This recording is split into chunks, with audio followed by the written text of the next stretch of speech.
lot of good friends out there. Please have a seat if you have one. Let me begin by saying I used to be important. I used to be the chairman of the board of this place. And Jeffrey Rosen allowed me to do that for a while.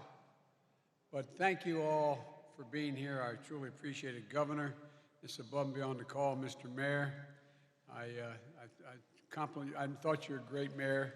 Still think you are, but your judgment and fiancés is even stronger. But all of you, and good friend Bobby Brady. I see so many friends out. Al Sharpton. Al, how are you, pal? It's great to see you. And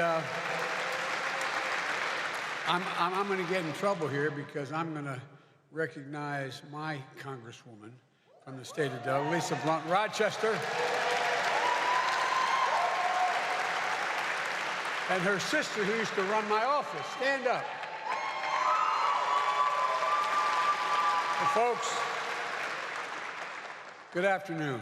There's a serious subject I'd like to talk about today. I'm here in Philadelphia, the National Constitution Center, the city and the place where the story of we the people began. It's a story that's neither simple nor straightforward.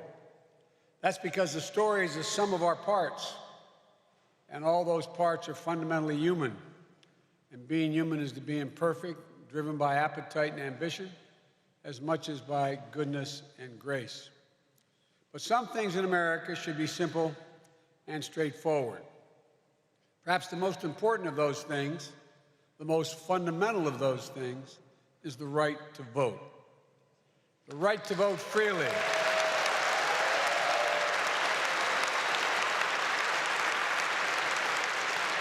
The right to vote freely, the right to vote fairly, the right to have your vote counted. The democratic threshold is liberty. With it, anything's possible. Without it, nothing. And for our democracy and the work and to deliver our work and our people, it's up to all of us to protect that right. This is a test of our time, what I'm here to talk about today. Just think about the past election. A 102-year-old woman in Arkansas who voted for the first time on the very spot she once picked cotton. A 94-year-old woman in Michigan who voted early and in person in her 72nd consecutive election. You know what she said? She said this election was, quote, the most important vote that we ever had. The daughter who voted in memory of her dad, who died of COVID-19, so others wouldn't have the experience of pain and darkness and loss that she was going through. The patients out there, and the parents. The parents who voted for school their children will learn in. Sons and daughters voted for the planet they're going to live on. Young people just turning 18, and everyone who for the first time in their lives thought they could truly make a difference. America, and Americans of every background voted. They voted for good jobs and higher wages. They voted for racial equity and justice. They voted to make health care a right, not a privilege. And the reason that Americans went to vote and the lengths they went to vote, to be able to vote this past election, were absolutely extraordinary. In fact, the fact that so many election officials across the country made it easier and safer for them to be able to vote in the middle of a pandemic is remarkable. As a result, in 2020, more people voted in America than ever in the history of America in the middle of a once-in-a-century pandemic.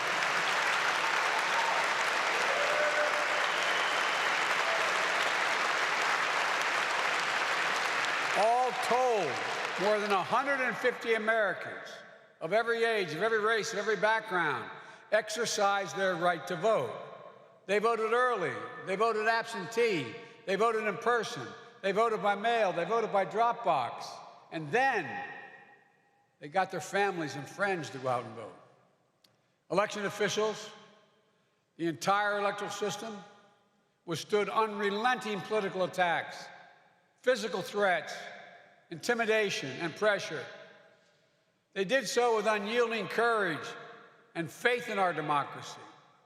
With recount after recount after recount, court case after court case, the 2020 election was the most scrutinized election ever in American history. Challenge after challenge brought to local, state, and election officials, state legislatures, state and federal courts, even to the United States Supreme Court not once but twice. More than 80 judges, including those appointed by my predecessor, heard the arguments. In every case, neither cause nor evidence was found to undermine the national achievement of administering the historic election in the face of such extraordinary challenges. Audits, recounts were conducted. In Arizona and Wisconsin, in Georgia, it was recounted 3 times. It's clear. For those who challenge the results and question the integrity of the election, no other election has ever been held under such scrutiny and such high standards. The big lie is just that, a big lie.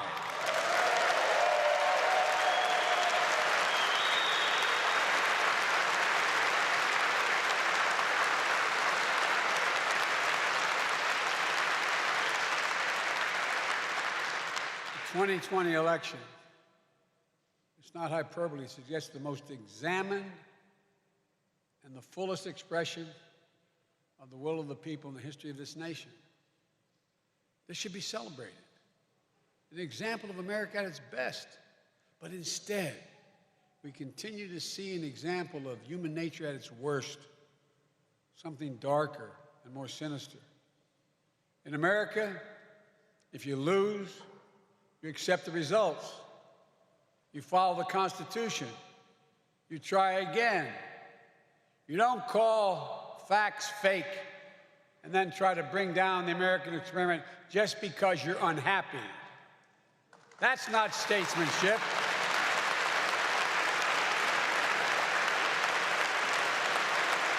That's not statesmanship.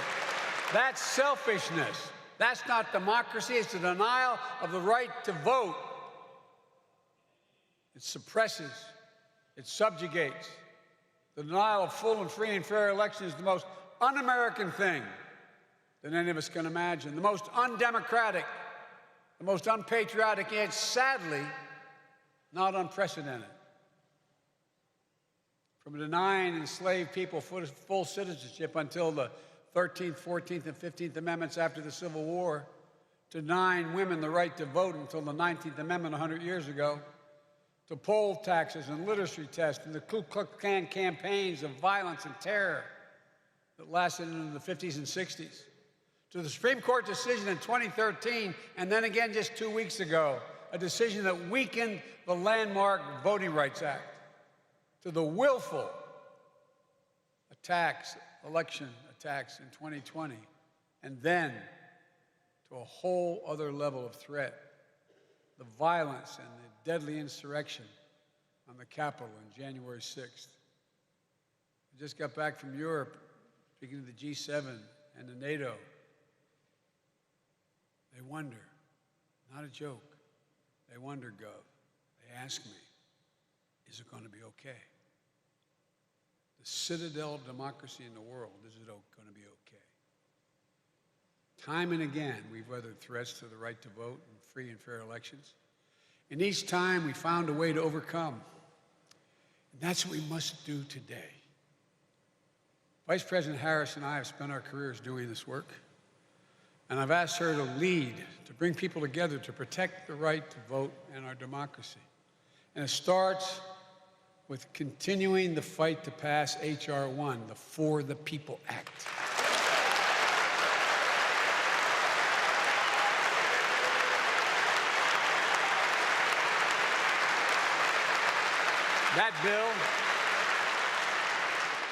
That bill would help end voter suppression in the states, get dark money out of politics, give voice to the people at the grassroots level, create a fair district maps, and end partisan political gerrymandering. Last month, Republicans opposed even debating, even considering For the People's Act. Senate Democrats stood united to protect our democracy and the sanctity of the vote. We must pass the For the People Act. It's a national imperative. We must also fight for the John Lewis Voting Rights Advancement Act to restore and expand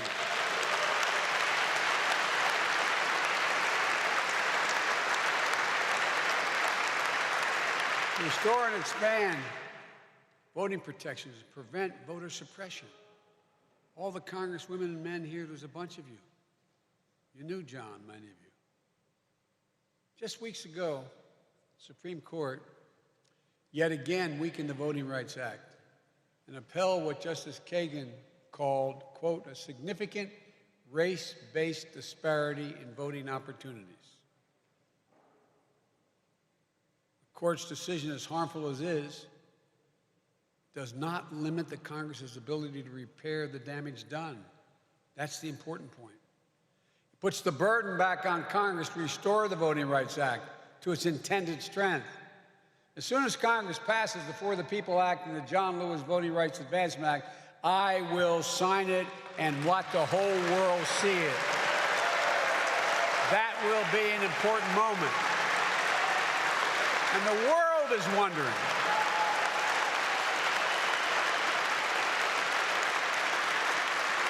the world is wondering,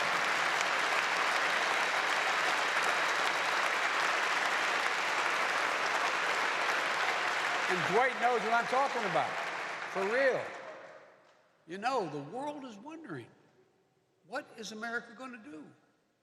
But we also have to be clear-eyed about the obstruction we face. Legislation is one tool, but not the only tool.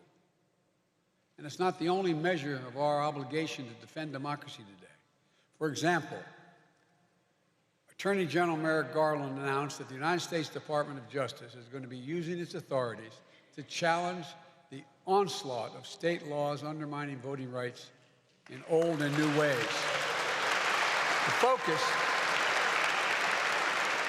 will be on dismantling racially discriminatory laws, like the recent challenge to Georgia's vicious anti-voting law.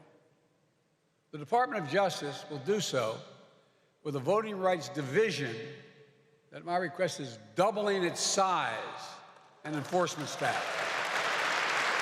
Civil rights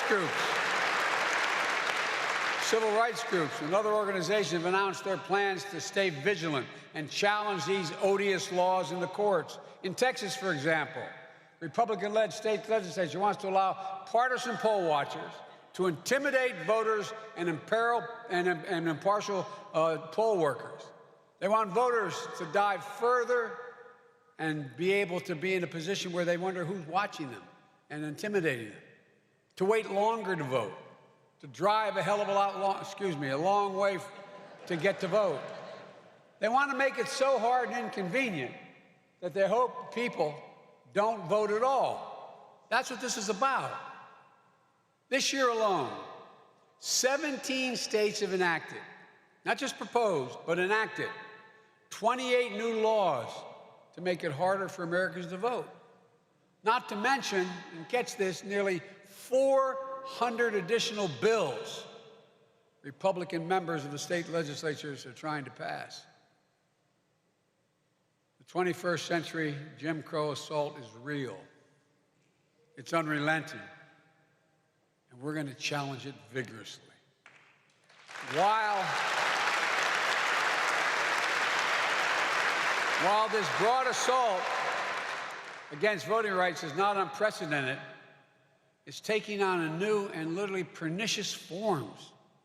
It's no longer just about who gets to vote or making it easier for eligible voters to vote. It's about who gets to count the vote. Who gets to count whether or not your vote counted at all. It's about moving from independent election administrators who work for the people to polarized state legislatures and partisan actors who work for political parties. To me, this is simple. This is election subversion. It's the most dangerous threat to voting and the integrity of free and fair elections in our history. Never before have they decided who gets to count. Count. What votes count. Some state legislators want to make it harder for you to vote. And if you vote, they want to be able to tell you your vote doesn't count for any reason they make up. They want the ability to reject the final count and ignore the will of the people if their preferred candidate loses. And they're trying, not only targeting people of color, they're targeting voters of all races and backgrounds with a simple target. Who did not vote for them? That's the target. It's unconscionable. I mean, really, it's hard to declare just how critical this is. It's simply unconscionable. We've got to shore up our election system and address the threats to election subversion, not just from abroad, which I spent time with Putin talking about, but from home. From home. We must ask those who represent us at the federal, state, and local levels, will you deny the will of the people? Will you ignore their voices? We have to ask, are you on the side of truth or lies, fact or fiction, justice or injustice, democracy or autocracy? That's what it's coming down to. Which brings me perhaps the most important thing we have to do. We have to forge a coalition of Americans of every background and political party, the advocates, the students, the faith leaders, the labor leaders, the business executives, and raise the urgency of this moment. Because as much as people know they're screwing around with the election process, I don't think that most people think this is about who gets to count what vote counts. Literally, not figuratively. You vote for certain electors to vote for somebody for president. State legislature comes along under their proposal, and they say, no, we don't like those electors. We're going to appoint other electors. We're going to vote for the other guy or other woman. Because here's the deal. In 2020, democracy was put to a test. First by the pandemic, then by a desperate attempt to deny the reality and the results of the election, and then by violent and deadly insurrection on the Capitol, the citadel of our democracy. I've been around a long time in public life. I thought I've seen it all, or most of it all. But I never thought I'd see that for real. And in spite of what you see on television, and you saw it, you have senators saying it was just a day at the Capitol. Just people visiting the Capitol. Folks, but we met the test because of the extraordinary courage of election officials, many of them Republicans, our court system, and those brave Capitol police officers. Because of them, democracy held. Look how close it came. I mean, for real, how close it came. We're going to face another test in 2022, a new wave of unprecedented voter suppression and raw and sustained election subversion. We have to prepare now. As I've said time and again, no matter what, you can never stop the American people from voting. They will decide. And the power must always be with the people. That's why, just like we did in 2020, we have to prepare for 2022. We'll engage in an all-out effort to educate voters about the changing laws, register them to vote, and then get the vote out. We'll encourage people to run for office themselves at every level. We'll be asking my Republican friends in Congress and states and cities and counties to stand up for God's sake and help prevent this concerted effort to undermine our elections and the sacred right to vote. Have you no shame? Whether it's stopping foreign interference in our elections or the spread of disinformation from within, we have to work together. Vice President Harris and I will be making it clear that there's real peril in making raw power, rather than the idea of liberty, the centerpiece of the common life. Founders understood this. The women of Seneca Falls understood this. The brave, heroic foot soldiers of the Civil Rights Movement understood this. So must we. This isn't about Democrats or Republicans. It's literally about who we are as Americans. It's that basic. It's about the kind of country we want today, the kind of country we want for our children and grandchildren tomorrow. And quite frankly, the whole world is watching. Folks,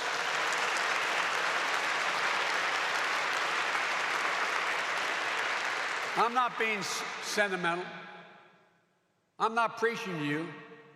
I'm just giving it to you straight, as I promised I would always do. Lay things out on the line and honor your trust with trust. So hear me clearly. There's an unfolding assault taking place in America today, an attempt to suppress and subvert the right to vote and fair and free elections, an assault on democracy, an assault on liberty, an assault on who we are as Americans. For make no mistake, bullies and merchants of fear, peddlers of lies, are threatening the very foundation of our country. It gives me no pleasure to say this. I never thought in my entire career I'd ever have to say it. But I swore an oath to you, to God, to preserve, protect, and defend the Constitution.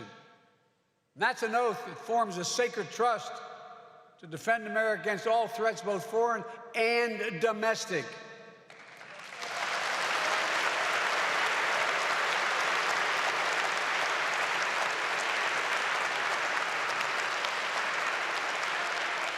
The assault on free and fair elections is just such a threat, literally.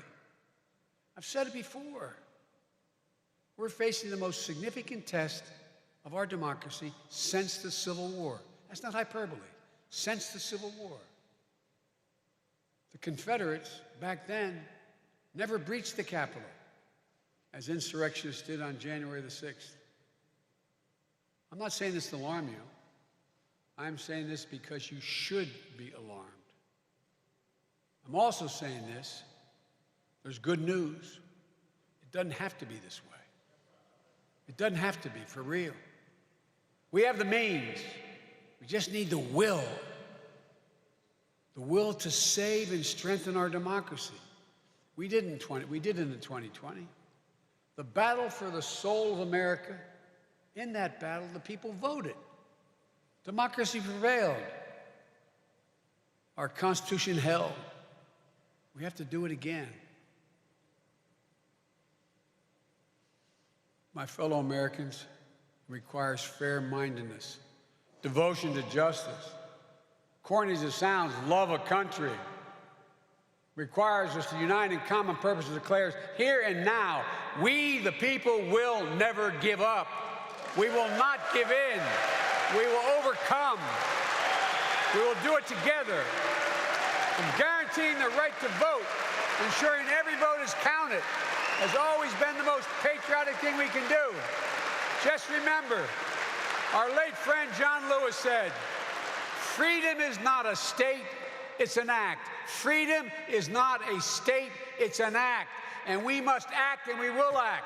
For our cause is just, our vision is clear, and our hearts are full. For we the people, for our democracy, for America itself, we must act. God bless you all, and may God protect our troops and all those who stand to watch over our democracy. But act, we've got to act.